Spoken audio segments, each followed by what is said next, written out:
à bouger et à marcher. Et en rouge, vous avez les patients qui ont répondu « Je suis totalement grabataire et confiné au lit ». Regardez où sort le rouge. En Égypte, très très peu en Argentine. L'Amérique du Sud, c'est quand même des pays défavorisés, socio-économiquement. Mais regardez l'Argentine, 0,5 de rouge. L'Égypte, 3,2. La France, 0,7. Où la gastrite rhumatoïde a été diagnostiquée par le rhumatologue et où la tension artérielle a été prise. Combien de dossiers sont faits par nos collègues, nous sommes tous responsables. Docteur Boujlili Khadija, responsable du programme de la formation continue à la délégation du ministère de la Santé à la préfecture de Rabat. Donc, à l'occasion de la 6e édition de Rhumatovie, l'Association marocaine des polyarthrétiques organise une journée scientifique printanière sous le thème « La polyarthrite rhumatoïde » en partenariat avec la délégation du ministère de la Santé à la préfecture de Rabat. Nous avons choisi d'organiser cette journée dans ce centre régional bucco-dentaire qui a été inauguré par Sa Majesté le roi Mohammed VI pour montrer l'importance d'une bonne hygiène de vie. Donc, durant cette journée, il y a un programme scientifique très riche fait d'une présentation sur les comorbidités, car, comme vous le savez, l'augmentation de l'espérance de vie est marquée par une émergence des maladies chroniques telles que les maladies cardiovasculaires, le diabète, les cancers, l'insuffisance rénale et les maladies rhumatismales.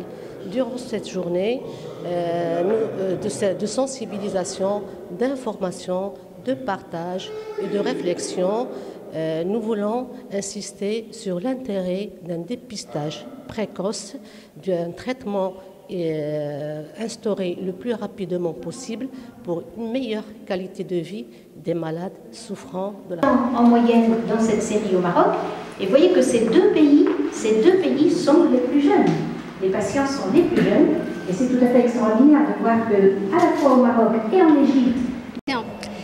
السيدة نجدي ليلى رئيسة الجمعية المغربية لمحاربة مرض الروماتويد. اليوم هو يوم تحسيسي تواصلي على مرض الروماتويد.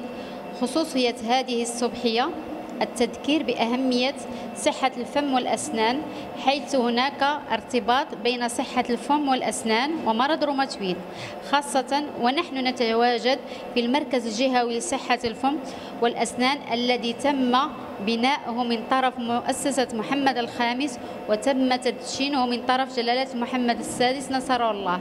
كما تمكنا بأن نقوم بالدورة السادسة لهذا اليوم من أجل تحسيس المرضى والأطباء والمختصين والأطر والمجتمع المدني لنؤكد عليهم مدى أهمية تحسيس المجتمع المدني من أجل النهوض بهذا المرض الصامت والذي تكبدت منه الفئة المريضة الويلات. الشكر موصول إلى السيدة المندوبة لولاية الرباط الدكتورة سعيدة نورية والسيد المدير الجهوي للرباط سلا والجهة. كذلك الشكر موصول إلى مديرة المركز الدكتورة سبيطي والسيدة الدكتورة خديجة بوجليل وكل من ساهم معنا في القيام في نجاح هذا اليوم التحسيسي العلمي. كذلك لا ننسى جمعية أمغار في صفة رئيستها السادة حجاج حسوني نجية والجمعية المغربية لمحاربة مرض الروماتيزم. لا تنسى أن تشكر الصوت الرابع للصحافة المرئية السمعية الكتابية البصرية. C'est extrêmement important de rappeler l'importance du... Absolument. Il y a beaucoup de facteurs qui vont intervenir, dont la sensibilisation, dont la formation, dont la prise en charge. سعيد منيا ممرضة. بحكم العمل ديالي عندي علاقة كبيرة بالناس ديال اللي كيعانيوا بالروماتويد وهما اللي المعاناة ديالهم كبيرة. هذه المعاناة اللي الناس ما كيعرفوهاش لأنهم لدرجة أنهم ممكن في الصباح ينوضوا كيحسوا بآلام كبيرة في جميع المفاصل ديالهم. الأشياء اللي احنا الناس العاديين كتكون بالنسبة لنا بسيطة وكنديروها بسهولة هما كيحسوا بمعاناة كبيرة باش يديروها، يعني باش يقدروا غير يهزوا كاس ولا يكتبوا ولا طيح لهم شي حاجه يهزوها من الارض.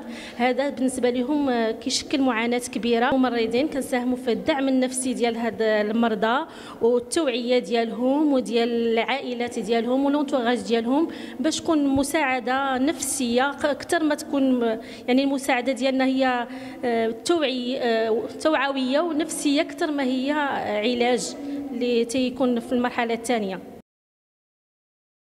قبل ما تخرجوا ما تنسوش ابوناو معنا في لاشين فيسبوك وتابعونا على المواقع التواصل الاجتماعي.